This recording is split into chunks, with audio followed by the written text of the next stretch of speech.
Hi, I'm Renee Richel, the founder and president of One True Match. I'm here to help you find and cultivate the love of your life. For over a decade, I've dedicated my life to the importance, purpose, and dynamic of human relationships.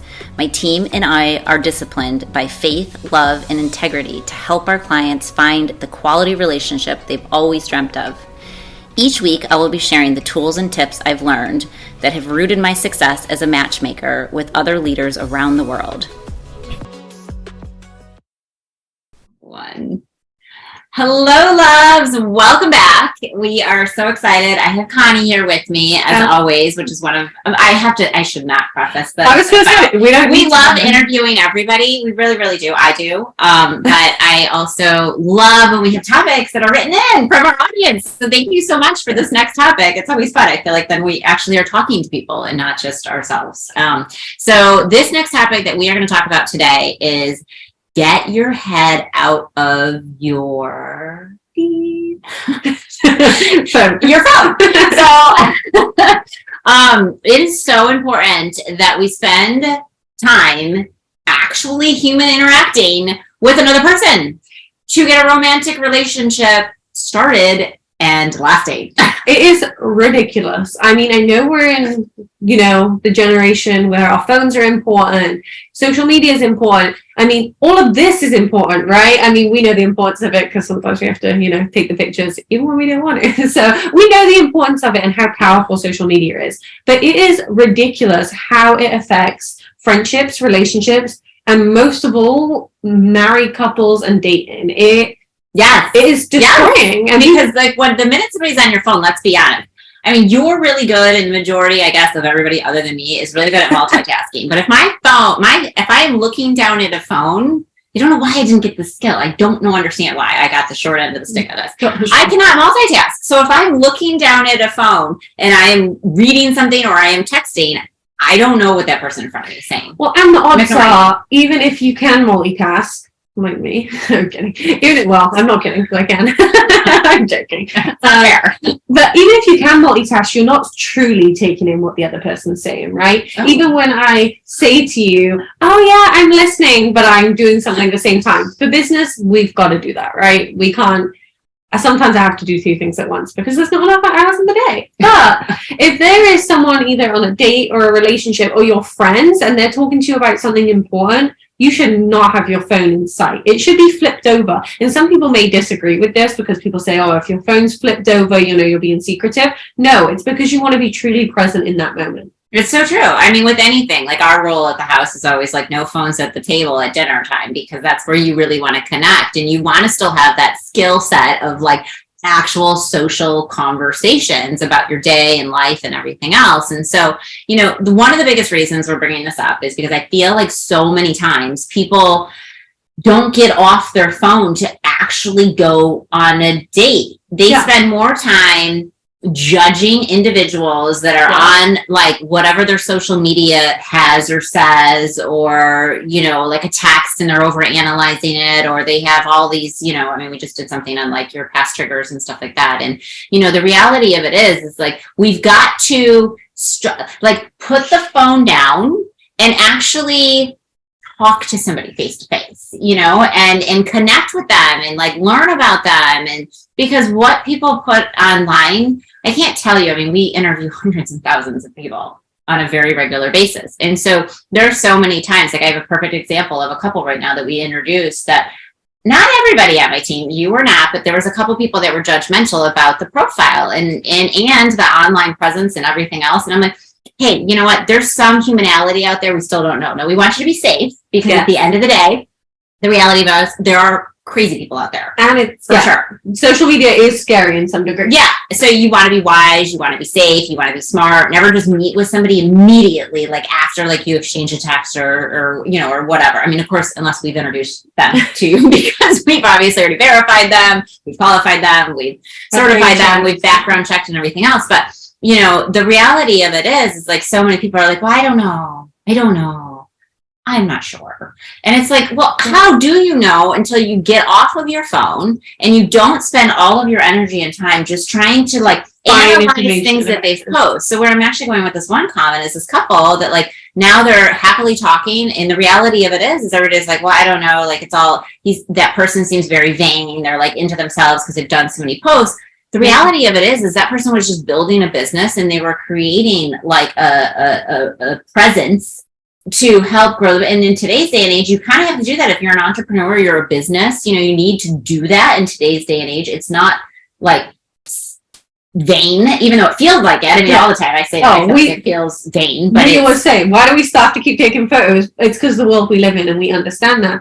But it's also like, if you just judged us, say, by our podcast and our, social media, you think we want to sit in front of the camera all day, every day. And let me tell you, we do not. So that's also the behind the scenes work is a lot of effort. I gotta just say, it's like but also, we love connecting with people. Yeah. So we love that interaction. So we also feel like that's important to do. And so really what we're saying with this is like, stop judging the world that you see on a regular, almost too much basis on your phone, and put it down and be present. And, obviously do your due diligence to make sure somebody's safe, secure, and you can trust them and have a couple texts and a couple messages. But then we also find sometimes like our clients are actually even like, we have to coach them to say, okay, it's been 2-3 weeks. Why are you not getting on a plane and meeting this person? Because like, I always say this, but I always like, time is money.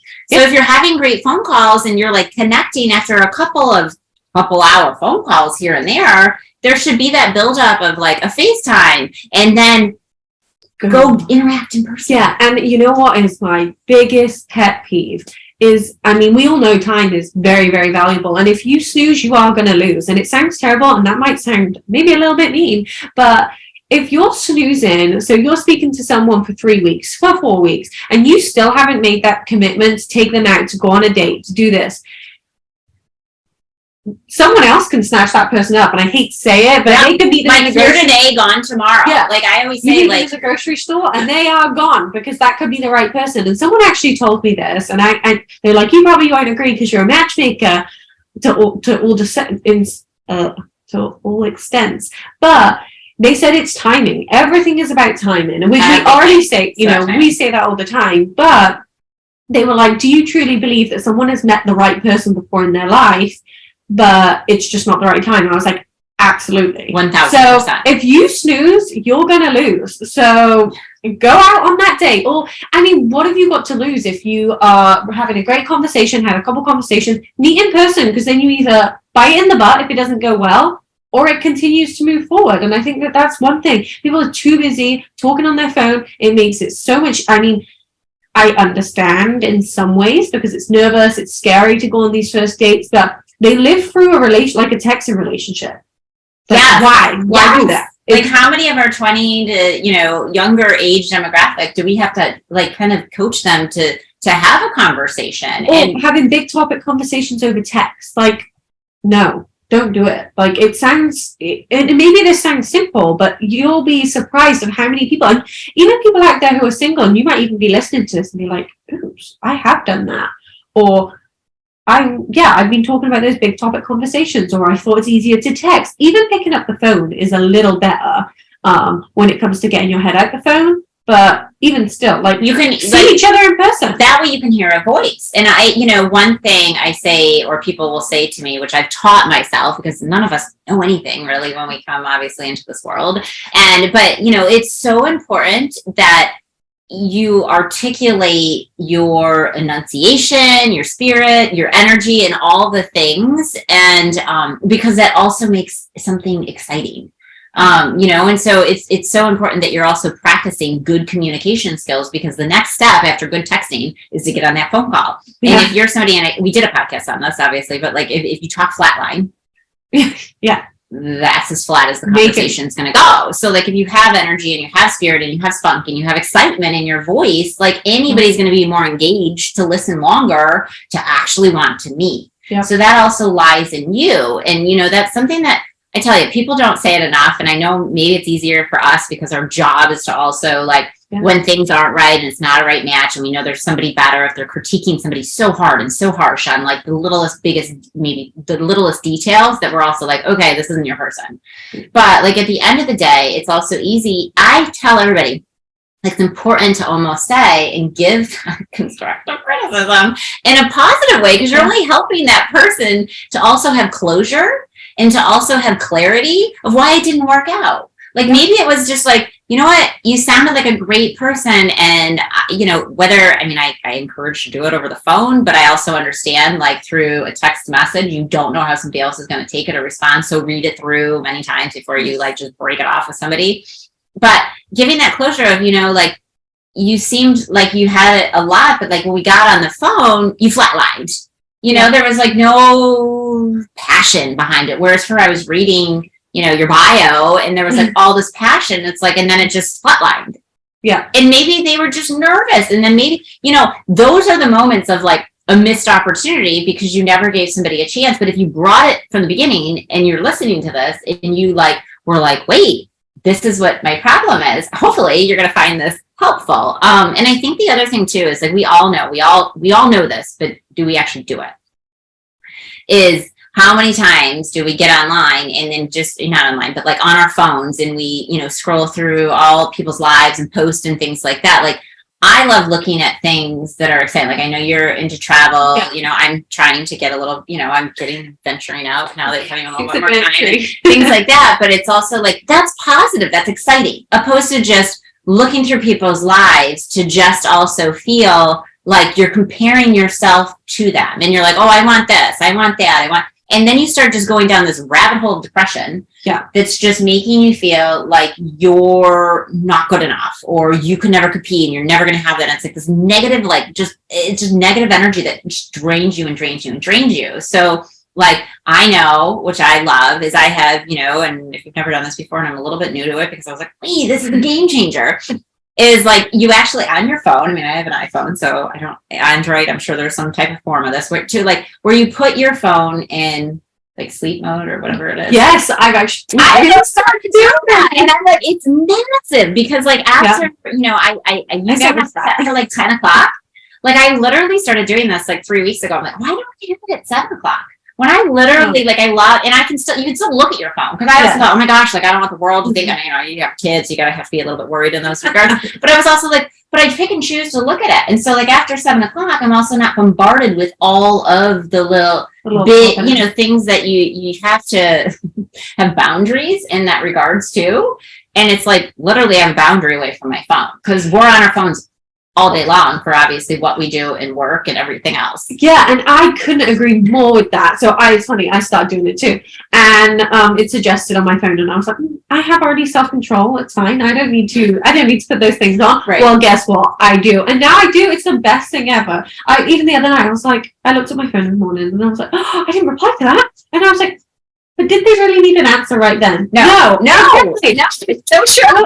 When there's boundaries in place where you have to, and it sounds, I mean, some of these things seem really, really like ridiculous. And it's probably the same with like, oh, social media, do so. But so many people, I mean, we connect with people every single day. And like mainly people like are like, oh, you guys are connectors. That's another basically word for a matchmaker in some degree. And people will be like, oh yeah, I'm just feeling down in the dumps because of this, or because I've seen this on Instagram, or because I only, you know, I spend so many hours on Instagram looking at all these married couples and I'm not a married couple and da-di-da-di-da. So if you don't set your own boundaries, you are not going to get out of those bad habits. I mean, in all statistics that you read, like we're in a generation where all of us are addicted to our phones. I mean, even we can put our hands up there. To some degree, we're addicted to our phones. Yeah. So put those boundaries in place, and however silly it sounds, like do it. Or even if maybe don't turn your phone off if you have like kids and stuff. But if you can, turn your phone off for like an hour in the morning, or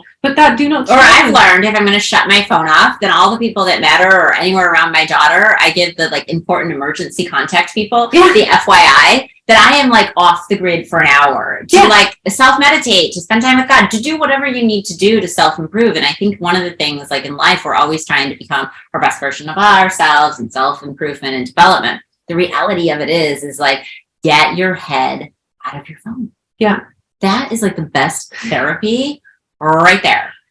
And that is the word therapy, and just doing these small little steps, you're going to be like, wow, you know, I'm really impressed. Maybe I didn't need to go to therapy 3 times this week, and I only had to go 2 because I put some easy, simple boundaries to get my head in the world instead of this fake world that we live on social media, because it is really hard to be in. And unless it doesn't influence you, like I always say, people call the words influencers, you know, on Instagram, and people are like, oh, that's so silly. Well, guess what? They're the only people I follow because they influence me. Like Renee said, like they motivate you in a positive way to like be your best version of yourself. Now that's when it's good to be in your phone, obviously, or when you're like, you just met that person, it's like so exciting, and people will say, oh, well, I don't want to text too much, or that's too much, or I don't really know how much is enough. And I'm like, happy medium. Right. Well, but I mean, the reality of it is too, if somebody's texting you back equally as much as you're texting back, go with it. You're both interested. Obviously, keep texting. But then the point of it is then also get into practice, getting off that phone, getting together, getting at least, or like,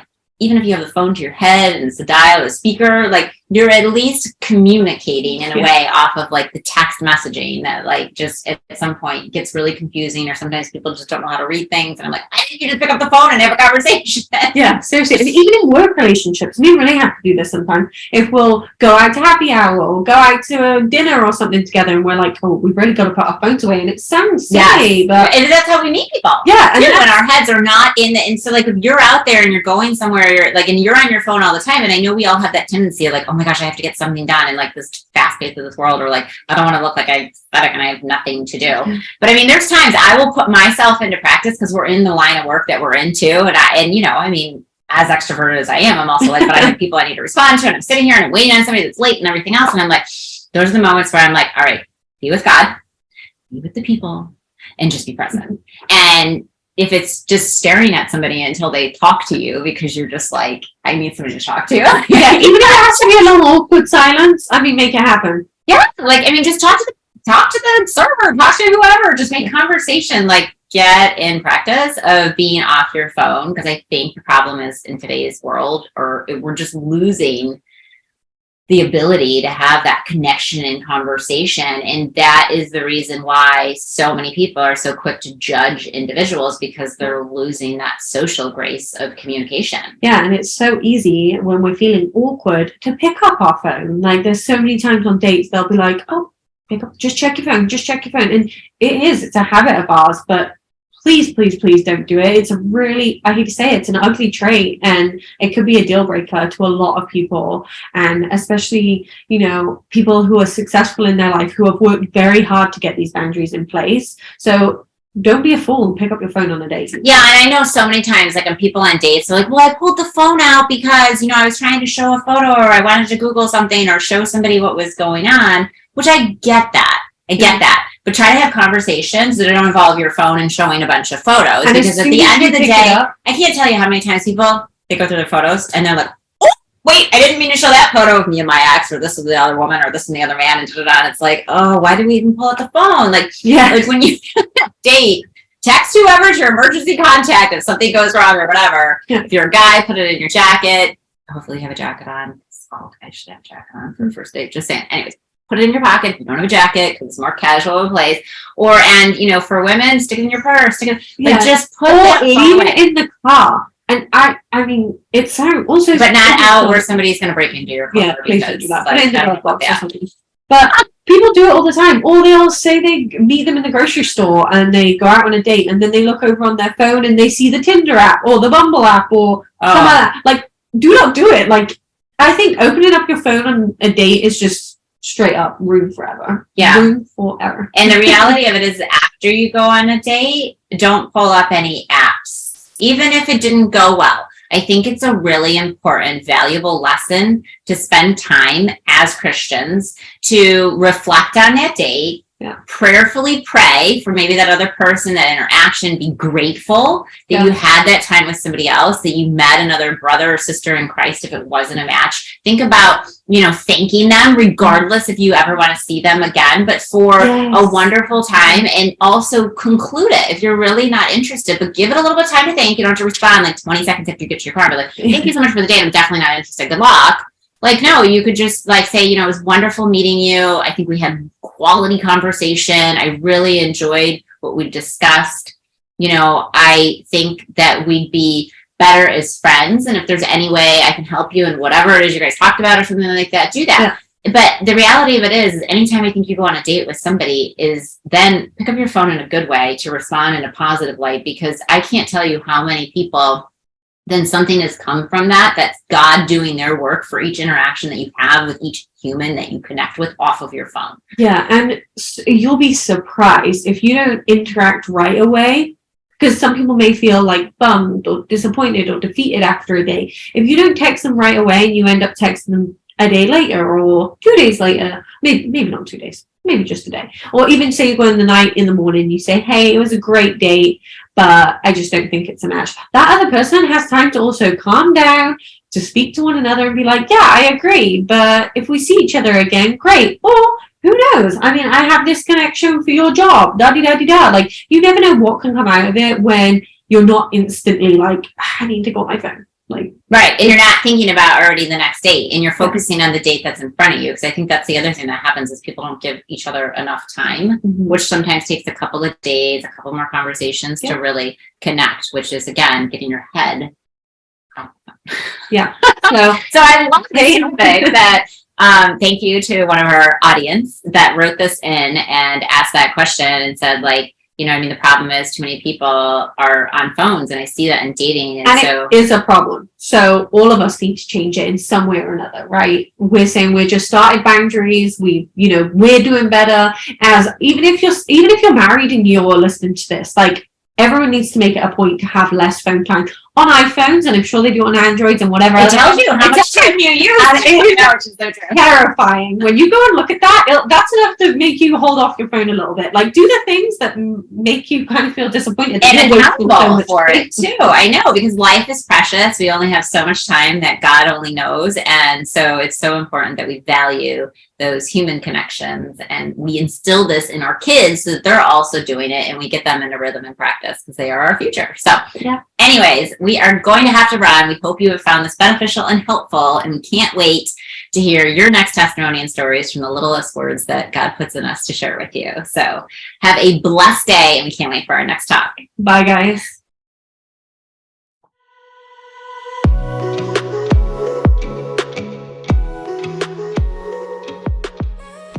It's been another great talk on this episode of One True Talks by Renee Richel. I look forward to our next chat. Please write in your questions and comments so I can be sure to talk about whatever it is you want to discuss in our next upcoming episode. Lots of love. God bless. XOXO.